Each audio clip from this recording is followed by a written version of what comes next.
आज की कहानी एक साधु बाबा की कहानी। एक साधु बाबा अपनी संगत के साथ बैठे हुए थे। कुछ विचार विमर्श चल रहा था। फिर वो उठ के खड़े हुए, बोले मुझे ध्यान में बैठना है। वो ध्यान की मुद्रा में बैठे। 5 मिनट बाद वो मुस्कुराने लगे और उनके चेहरे पे एक हंसी आ गई। तो सभी शिष्यों ने बोला, उनके अनुयायियों ने बोला कि बाबा बाबा क्या हुआ, आप तो ध्यान कर रहे थे। तो उन्होंने कहा हाँ मुझे कुछ याद आ गया था, पहले मैं तुम लोगों को सुना देता हूँ, उसके बाद मैं ध्यान में जाऊँगा। तो सबने कहा ठीक है, अच्छी बात है।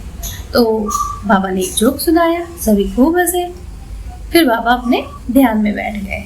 उसके बाद फिर 5 मिनट बाद उन्हें फिर हंसी आई। फिर उन्होंने सेम जोक सुनाया। फिर वो ध्यान में बैठे। फिर 5 मिनट बाद उन्हें फिर हंसी आई। फिर उन्होंने सेम जोक सुनाया। और इस तरह 5, 6, 7, 8, 9, 10 बार यही रिपीट होता रहा। तो अब जब उन्होंने जोक सुनाया तो कोई हंस नहीं रहा था। तो बाबा ने बोला क्या हुआ? तो उन्होंने कहा ये सही नहीं है बाबा, अब एक ही जोक पे बार बार कितनी बार हंसा जाएगा।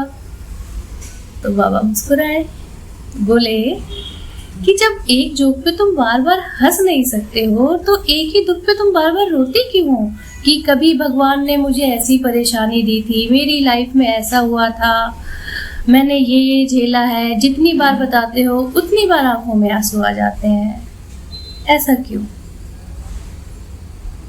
जब सेम जोक पे हंस नहीं सकते तो सेम दुख पे इतना रोना क्यों? कहानी समझ आई? बताइएगा। मिलती हूँ अपनी अगली कहानी में, तब तक के लिए नमस्कार।